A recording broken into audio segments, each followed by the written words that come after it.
श्री गणेशाय नमः।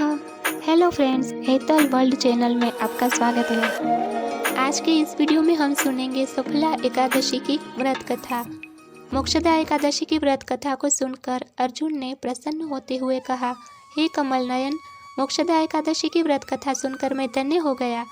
हे मधुसूदन, अब आप पौष मास के कृष्ण पक्ष की एकादशी की महिमा बताने की कृपा करें।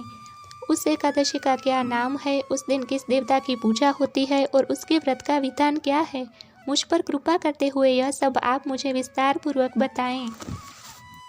अर्जुन की जिज्ञासा सुनकर श्री कृष्ण ने कहा, हे कुंती पुत्र, तुम्हारे प्रेम के कारण मैं तुम्हारे प्रश्नों का विस्तार सहित उत्तर देता हूँ। अब तुम इस एकादशी व्रत का महात्म्य सुनो। हे पार्थ, इस एकादशी द्वारा भगवान विष्णु को शीघ्र ही प्रसन्न किया जा सकता है। पौष माह के कृष्ण पक्ष की एकादशी का नाम सफला है।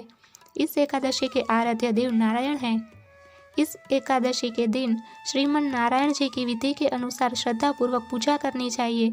हे पांडुनंदन, इसे सत्य जानो कि जिस तरह नागों में शेष नाग, पक्षियों में गरुड़, ग्रहों में सूर्य चंद्र, यज्ञों में अश्वमेघ और देवताओं में भगवान विष्णु श्रेष्ठ है, उसी प्रकार व्रतों में एकादशी व्रत श्रेष्ठ है।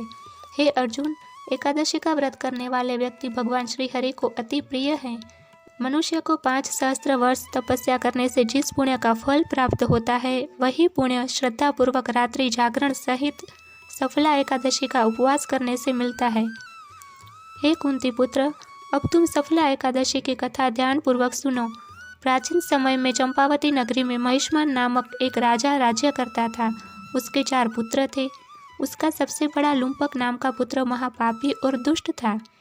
वह हमेशा पर स्त्री गमन में तथा वैश्याओं के यहाँ जाकर अपने पिता का धन व्यय करता था।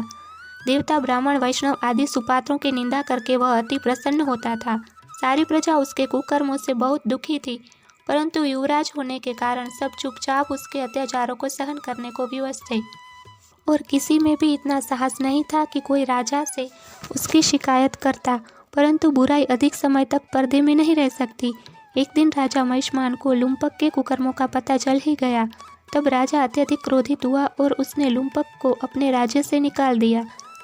पिता द्वारा त्याग दे ही लुम्पक को और सभी ने भी त्याग दिया। अब वह सोचने लगा कि मैं क्या करूं, कहाँ जाऊं।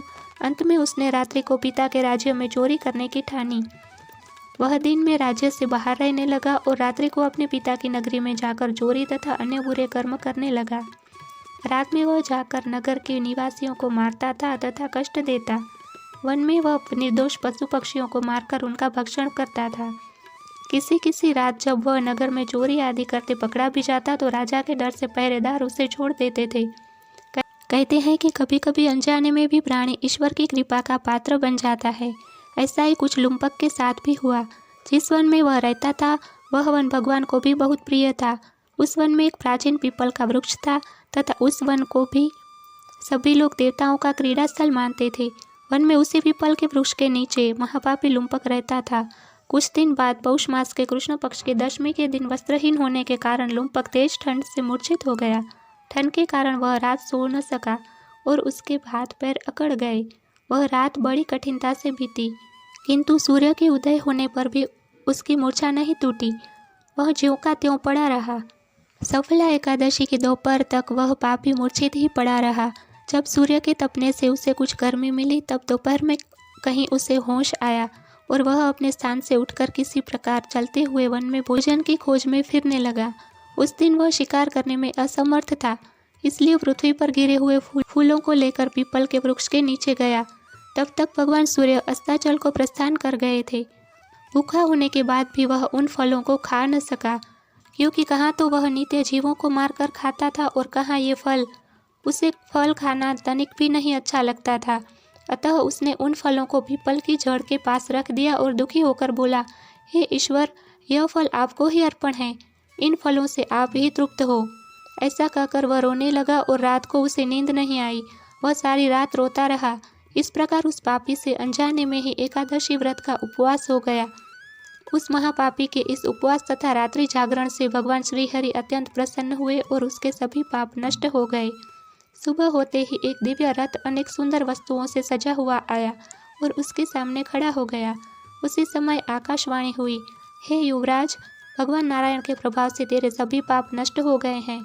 अब तू अपने पिता के पास जाकर राज्य प्राप्त कर। जब यह आकाशवाणी लुम्पक ने सुनी तो वह अत्यंत प्रसन्न होते हुए बोला, हे प्रभु, आपकी जय हो। ऐसा कहकर उसने सुंदर वस्त्र धारण किए और फिर अपने पिता के पास गया। पिता के पास पहुंचकर उसने सारी कथा पिता को सुनाई। पुत्र के मुख से सारा वृतांत सुनने के बाद पिता ने अपना सारा राज्य तत्क्षण ही पुत्र को सौंप दिया और स्वयं वन में चला गया। अब लुम्पक शास्त्रानुसार राज्य करने लगा। उसकी स्त्री, पुत्र आदि भी श्री विष्णु के परम भक्त बन गए। वृद्धावस्था आने पर वह अपने पुत्र को राज्य सौंपकर भगवान का भजन करने के लिए वन में चला गया और अंत में परम पद को प्राप्त हुआ। हे पार्थ, जो मनुष्य श्रद्धा व भक्तिपूर्वक इस सफला एकादशी का उपवास करते हैं, उनके सभी पाप नष्ट हो जाते हैं और अंत में मुक्ति प्राप्त होती है। हे अर्जुन, जो मनुष्य इस सफला एकादशी के महात्म्य को नहीं समझते, उन्हें पूंछ और सींगों के विहीन पशु ही समझना चाहिए। सफला एकादशी के महात्म्य को पढ़ने अथवा श्रवण करने से प्राणी को राजसूय यज्ञ के समान फल प्राप्त होता है। कथा सार। यह सफला एकादशी की कथा हमें भगवान के अति कृपालु होने का भान कराती है। यदि कोई मनुष्य अज्ञानवश भी प्रभु का स्मरण करे तो उसे पूर्ण फल की प्राप्ति होती है। यदि मनुष्य निश्चल भाव से अपने पापों की क्षमा मांगे तो भगवान उसके बड़े बड़े पापों को भी क्षमा कर देते हैं।